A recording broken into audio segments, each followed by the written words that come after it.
All right. You should have just finished reading Tuck Everlasting Chapter 2 before we resume with the rest of our lesson. If you have not read that chapter, please go back and make sure that you've clicked on the right link to be able to watch that video. If you have read the chapter, you're ready to move on to our next section, vocabulary. Here are our directions. The vocabulary directions say, choose a word from the list to complete each sentence. These are pretty difficult words, so I'm going to give you some clues about the words to help you answer the questions. Forlorn is kind of like being sad. Tangent is like at an angle. Tranquil is calm. Contemplation is like thinking. Dissolve is like, think about like when ice melts, it dissolves, so it like goes into pieces, I guess. It disappears.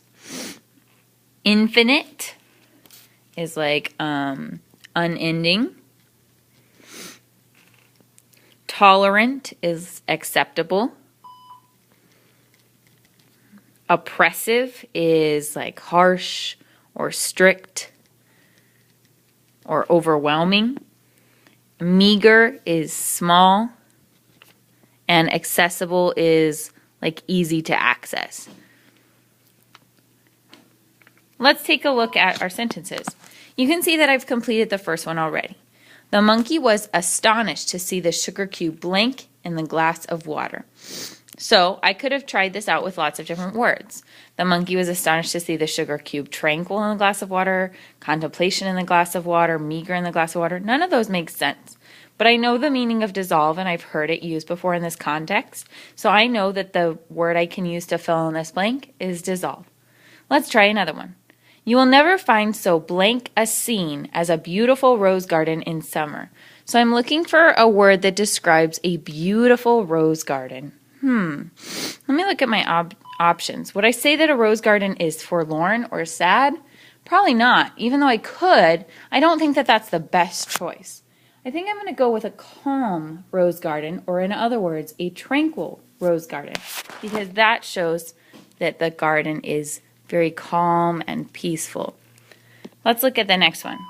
When you have 4 younger brothers, you soon become quite blank of childish behavior. So, you become forlorn of childish behavior, infinite of childish behavior, tangent, tranquil, oppressive, contemplation, meager, accessible, or tolerant. Oops, I crossed out tolerant earlier. What do you think? Go ahead and choose a word and complete this blank. As you complete each section of the assignment, fill in the blanks. Here are the remaining sentences for you to complete. I have never seen such a blank-looking child as young Jim when his parents dropped him off at summer camp. Okay. Remember, you don't need to do these in order. If you're stumped by one, keep going and eliminate some other options. By placing the shelf near the sink, they made it blank to everyone working in the kitchen. There seems to be an blank number of stars in the heavens. The soldier's rations were so blank he was afraid of starving to death. The solution to that difficult problem will require a great deal of blank. The Tsar was a most blank ruler. A Tsar is like a king, so I'll put that right here. And Jeremy's thoughts tend to go wandering off every blank imaginable. Make sure that you've completed all of the sentences with one of these vocabulary words. Remember that you'll only use each word once, so you can use process of elimination for those that you have found difficult. Now, let's take a look at our guiding questions. Guiding question first asks, what is the setting of chapter 2? So setting is the place or the time that the story takes place in. So we're going to start our frame. The setting of chapter 2 is, and then you are going to identify where the story takes place. Question number 2. Not too many novels for young readers include a prologue. The purpose of the prologue is to provide a setting for the story and give background details. What 3 events does the prologue mention? Oh, I remember this, but I'll definitely make sure to go back to the text to make sure that I'm getting this correct. I remember that the first one that they mentioned was that May Tuck was going to meet her sons.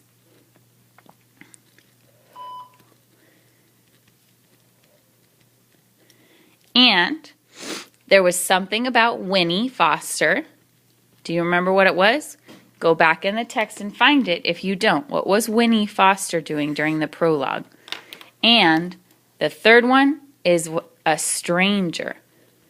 What was the stranger doing? Our next question, question number 3, asks, to what farm animal does the term bovine apply? So, they use the term bovine in chapter 1. What animal are they talking about in chapter 1? And it's also called a bovine. Next question, number 4. How would you describe the atmosphere that surrounded the Foster's cottage and the neighboring woods? I'll help you with this one. This one's pretty tricky. I'm going to say I would describe the atmosphere, and atmosphere is like the environment, as, and then I will let you choose. Do you think that the atmosphere was happy? Do you think that the atmosphere was mysterious? Do you think the atmosphere was spooky? Do you think it was sad or exciting? You can choose one of these options to complete this sentence. Remember that at any point, if you're starting to fall behind with completing the questions, you should be pressing the pause button. There's no way that you could be answering these questions and not be pressing the pause button. Otherwise, you'd be working way too quickly. Let's go ahead and go to the next page of our packet. Our next page asks us about foreshadowing. It says, foreshadowing is a literary device used to warn of a future event. How is the author's description of the old ash tree and spring in chapter 1 an example of foreshadowing? I'm going to start my frame. It is an example of foreshadowing because, so how does that example of the ash tree give us clues about what's going to happen in the future? The next section says, good to know. The author uses a metaphor when she describes May as a great potato of a woman. A metaphor is defined as a figure of speech in which one object is compared to an otherwise unrelated object. We've talked a lot about this in class.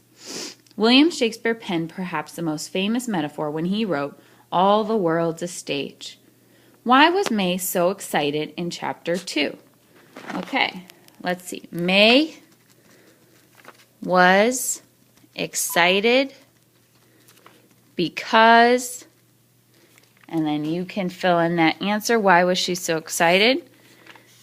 Number 7, why did Tuck think it dangerous for May to venture too far from their cottage? He thought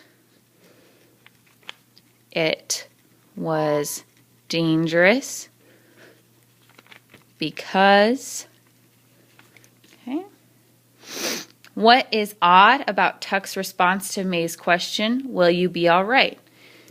Why was it odd? Odd is like strange. So why did Tuck, what was so strange about Tuck's response to May's question? She asks, will you be all right? Do you remember what he says? Why is that so strange? So we'll say it was odd because, all right, next one. As May leaves the cottage, what item did she take with her? So we'll write down she takes, and then what does she take with her? The next one, how might the concluding paragraph of chapter 2 be regarded as something as a cliffhanger? Now a cliffhanger leaves you guessing. So what does the last paragraph of chapter 2 leave us guessing about? So I'll put it is a cliffhanger because what? What does it do? What kind of clues does it give the reader about what's going to happen next? Go ahead and click on the next video lesson to finish today's lesson.